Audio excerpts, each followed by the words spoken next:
Bismillahirrahmanirrahim. Assalamualaikum warahmatullahi wabarakatuh. Tulang sulbi adalah bagian paling ujung dari tulang belakang manusia. Mungkin kita lebih mengenalnya dengan sebutan tulang ekor. Kita sebagai manusia masing-masing memiliki tulang sulbi.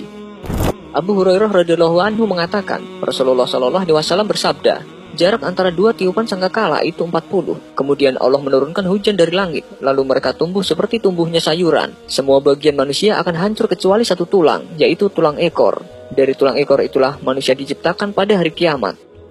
Hadis ini dapat menjelaskan 3 fakta, yakni pertama, manusia diciptakan mulai dari tulang sulbi. Kedua, tulang sulbi tidak hancur. Dan ketiga, pada hari kiamat, kebangkitan manusia bermula dari tulang sulbi. Hadis ini disampaikan Rasulullah Shallallahu alaihi wasallam berabad-abad yang lalu, sebelum ilmu pengetahuan mampu menjangkau dan menegaskan apakah hal tersebut bisa dibuktikan secara ilmiah, hingga kemudian serangkaian penelitian di abad modern membuktikan bahwa sabda Rasulullah Shallallahu alaihi wasallam tersebut 100% benar.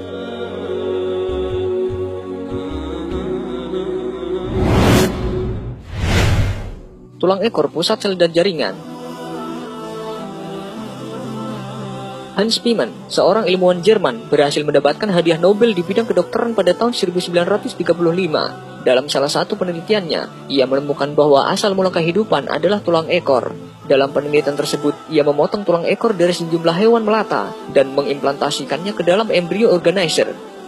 Pada waktu sperma membuahi sel telur, pembentukan janin pun dimulai. Ketika ovum telah terbuahi menjadi zigot, ia terbelah menjadi 2 sel dan terus berkembang biak sehingga terbentuk lempengan embrio yang memiliki 2 lapisan.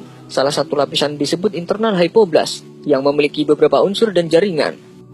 Han juga mencoba cara lain. Tulang ekor direbus dan kemudian dihancurkan dengan ditumbuk menjadi serpihan halus. Lalu ia mencoba mengimplantasikan pada janin hewan yang masih dalam tahap permulaan embrio. Hasilnya tulang ekor itu tetap tumbuh dan membentuk janin sekunder pada guys body.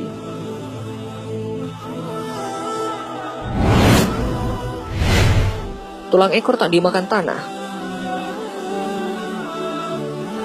Penelitian dari Dr. Othman Al-Jilani, seorang profesor bidang histologi dan patologi Sana'a University, melakukan penelitian bersama Syekh Abdul Majid dalam rangka menguji tulang ekor.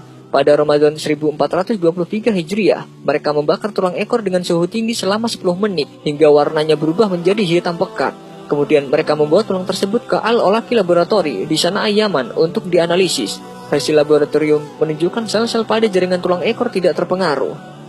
Penelitian itu juga menjelaskan mengapa ketika dilakukan penggalian makam tua yang telah berusia berpuluh-puluh bahkan beratus-ratus tahun, ditemukan tulang ekor yang tidak hancur. Dan fakta ini benar-benar sesuai dengan sabda Rasulullah Shallallahu alaihi wasallam.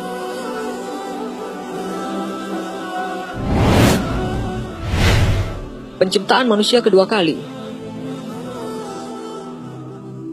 Dalam salah satu ulasan tentang tulang ekor dan kaitannya dengan hadis Abu Hurairah tersebut, Dr. Muhammad Ali Albar menegaskan bahwa dalam hadis tentang keabadian tulang ekor terdapat mukjizat Nabi Shallallahu alaihi wasallam.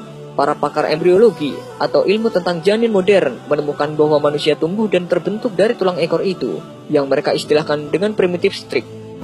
Karena bagian ini yang menstimulasi sel untuk berkembang dan melakukan pembelahan, serta pembentukan organ dengan karakter tertentu, hingga muncul jaringan saraf dasar. Kemudian primitive streak ini menghilang, selain bagian kecil darinya yang tetap ada di bagian jaringan saraf Coccygia. Dari sinilah proses penciptaan manusia kedua kalinya dilakukan.